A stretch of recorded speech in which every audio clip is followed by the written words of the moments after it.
आज की क्लास के अंदर आपको क्या बताऊंगा, डैंड्रफ। आजकल क्या सर्दी बहुत चल रही है, तो सर्दी के अंदर क्या है, डैंड्रफ हो जाता है, बॉडी पर ड्राइनेस हो जाती है। तो अक्सर आपने देखा होगा, जैसे बालकनी करते हो या सारा दिन थोड़ी थोड़ी खुजली सी आती रहती है, या फिर क्या होता है कि जैसे कपड़ों के ऊपर देखते हैं तो थोड़े थोड़े छोटे छोटे टुकड़े से, कागज के टुकड़े से या कुछ ऐसे खुश्की सी, ड्राइनेस सी, आटे का जो होता है जो छानते हैं तो वैसा सा गिर जाता है। तो इसको क्या कहते हैं, किसी में कोई डैंड्रफ कहता है, कोई रूसी कहता है, कोई अपने देसी भाषा में कोई खोरा कह देता है, या सिकड़ी कह देता है, या ऐसे बहुत से ऐसे नाम हैं जो इस डैंड्रफ के ही नाम हैं। हकीकत में क्या है कि जैसे अपनी टेक्निकल लैंग्वेज के अंदर, अपनी जो क्लास की जो लैंग्वेज है, अपनी स्टडी की जो लैंग्वेज है, तो उसके अंदर अपना जो देखो, एक तो पढ़ा लिखा आदमी बोलेगा, एक अनपढ़ आदमी बोलेगा।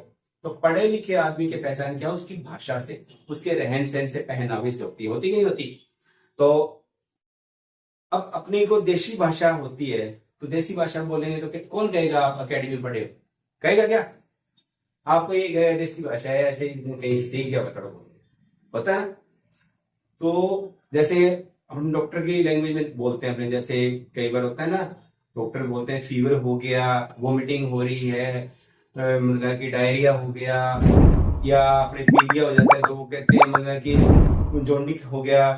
तो ऐसी ही लैंग्वेज ही अपने को ये बताएगी, दूसरा को ये समझाएगी, दूसरे को महसूस करवाएगी कि ये पढ़ा लिखा है, ये एजुकेटेड है। तो ऐसी ही लैंग्वेज के अंदर क्या होगा कि जैसे डैंड्रफ है, डैंड्रफ के अंदर डैंड्रफ तो है ही है, सिकरी बोल दिया ये नहीं, सिकरी तो आम लैंग्वेज है। तो आप क्या बोलोगे अपनी जो लैंग्वेज में, ये हकीकत में एक नाम क्या, बैक्टीरिया क्या होता है, सिबोरिया। सिबोरिया एक फंगस है, बॉडी पर क्या होता है, एक नेचुरल सीबम निकलता है। अब नेचुरल सीबम किससे निकलता है, आपको मैंने बताया था, क्या बताया था बताओ, किसमें होता है नेचुरल सीबम। जहां भी बाल होगा, जहां भी बाल होगा, उसके बाल के जड़ के अंदर क्या होता है, सिलेशियस ग्लैंड, उससे क्या निकलता है, नेचुरल सीरम। अब ये नेचुरल सीरम निकलता है, अगर ये आवश्यकता अनुसार भी प्रॉपर सही तरीके से निकलता रहे, या बिल्कुल एक लिमिट मात्रा में निकलता रहे तो है अच्छा। अपने उससे क्या होता है, ग्लो मिलता है, मिलता है मिलता, बालों के अंदर शाइनिंग रहती है। और अगर बहुत ज्यादा निकलता रहता है तो क्या होता है, तेल सा निकलता रहता है। और इस मौसम के अंदर, सर्दियों के मौसम में क्या होता है कि अपने कितनी बार वॉश करते हो आप बाल, ज्यादा से ज्यादा रोजाना करते होंगे एक बार, और गर्मियों में 2 या 3 बार भी सफाई हो जाती ना। तो फंगस कहाँ आती है, फंगस कहाँ आती है, मैल पर, मैल, मिट्टी, डस्ट जो भी है ना, उसमें फंगस आएगी। तो सिबोरिया एक फंगस का नाम है, इसी में ही बोलेंगे मेलासेजिया ग्लोबोसा, ये भी इसी का ही नाम है।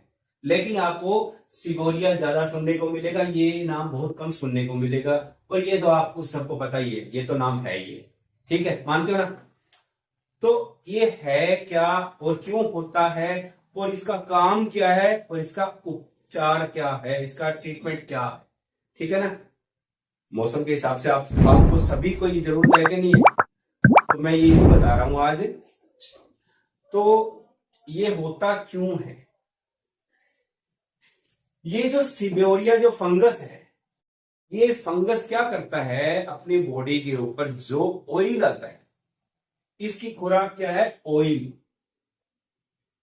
इसकी खुराक क्या है, ऑयल, जो अपने नेचुरल सीरम को खाता है। और अपने क्या करते हैं, उल्टा चलते हैं। जब डैंड्रफ हो गया, इसके तो सरसों के तेल की मालिश कर दो, इसको नारियल तेल की मालिश कर दो, ये वो कर दो, वो कर दो, ठीक है। एक तो पहले से खा रहा है, ऊपर से उसको ऑयल और दे दिया, ठीक है भाई। एक तो वजन बढ़ा ये है, और दूसरा उसको तली हुई चीजें, घी खिलाओ, ये खिलाओ, वो, तो और खुराक होगी होगी नहीं होगी, तो हो गया। उसके बाद में क्या होता है, आपको ज्यादा चिकनाई खाने को मिलेगी, ज्यादा चिकनाई जो मिलेगी तो क्या होगा, बताया था मैंने, टुकड़े से जो गिरते हैं, ये टुकड़े से गिरते हैं, क्या होता है, ये डैंड्रफ जड़ता है। डेड स्किन, जो डेड स्किन है ना वो जड़ेगी। और डेड स्किन क्या होती है, इस फंगस की वेस्टिस यानी कि ओटी। अब कुछ खाएगा कोई चीज तो वो कुछ ना कुछ तो निकालेगा भी, या नहीं निकालेगा, या अंदर जमा ही करता रहेगा। तो होता भी यही है, जो ये जितनी ज्यादा इसको चिकनाई मिलेगी इस फंगस को, तो इतना ही ज्यादा ये वेस्टेड डेड स्किन निकालेगा, और इसकी जितनी ज्यादा परत उतरेगी डेड स्किन की, वो उतरती ही रहेगी। और इसका अब हो गया, ये तो बता दिया मैंने है क्या और इसका काम कैसे कर रहा है। अब इसका उपचार क्या है, इसका उपचार क्या है, आप गए डॉक्टर के पास, आपने डॉक्टर ने क्या दिया, शैम्पू दे दिया, ये लगाओ वो लगाओ, इसकी ये क्रीम लगाओ, फलाना लगाओ, ढिमका लगाओ, होता है ना, यही होता है। लेकिन इसका कुछ फायदा नहीं होता।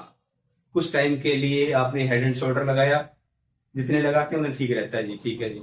उसके बाद में अब धीरे धीरे धीरे क्या हो गया, मार्च आ गया, पानी पीने लग गए, पसीना आने लग गया, थोड़ा कम हो गया, ठीक है, कम हो गया। उसके बाद फिर चलते चलते चलते चलते क्या हुआ, जून के महीने में फिर थोड़ी ड्राइनेस आई, फिर डैंड्रफ होना शुरू हो गया, फिर आगे चौमासा आ गया, जुलाई अगस्त आ गया, पसीना आने लग गया, फिर कम हो गया, फिर आगे वही, ये सर्कल चलता ही रहता है, चलता रहता है ना। लेकिन इसका इलाज है क्या, क्या करें जब ज्यादा हो जाए, तो ज्यादा हो जाए तो क्या करेंगे, ज्यादा हो जाए, इसका दुश्मन क्या है, इसका दुश्मन है खट्टापन। और खट्टापन किसमें होता है, साइट्रिक एसिड। साइट्रिक एसिड किसमें होता है, दही, खट्टा दही, लस्सी, नींबू, विनेगर होता है ना। इन चीजों में ये तो हो गया अपना घरेलू चीजें, इलाज हो गया ना। और उसके बाद में क्या होता है, कोलतार शैम्पू। कोलतार शैम्पू जो इसका जब ज्यादा हो जाता है तो कोलतार शैम्पू यूज करते हैं, ठीक है ना। हल्के हल्के हाथ से मसाज करो, उसके बाद में आधा घंटा घंटा रखो, उसके बाद में शैम्पू करना बहुत जरूरी है। शैम्पू नहीं किया तो इसको और ज्यादा खुराक मिलेगी, नई तरह की खुराक मिलेगी, नई तरह की खुराक मिलेगी तो और ज्यादा नुकसान करेगा। धीरे धीरे धीरे धीरे डैंड्रफ स्कैल्प पे हुआ, आईब्रो में आया, पलकों में आया, धीरे धीरे बियर्ड एरिया सारा डैंड्रफ आ जाता है। इसलिए शुरुआत इसकी यहां से हुई होती है। आ गया समझ में अच्छी तरह, डैंड्रफ क्या होता है, क्यों होता है, इसका ट्रीटमेंट क्या है, आ गया समझ में।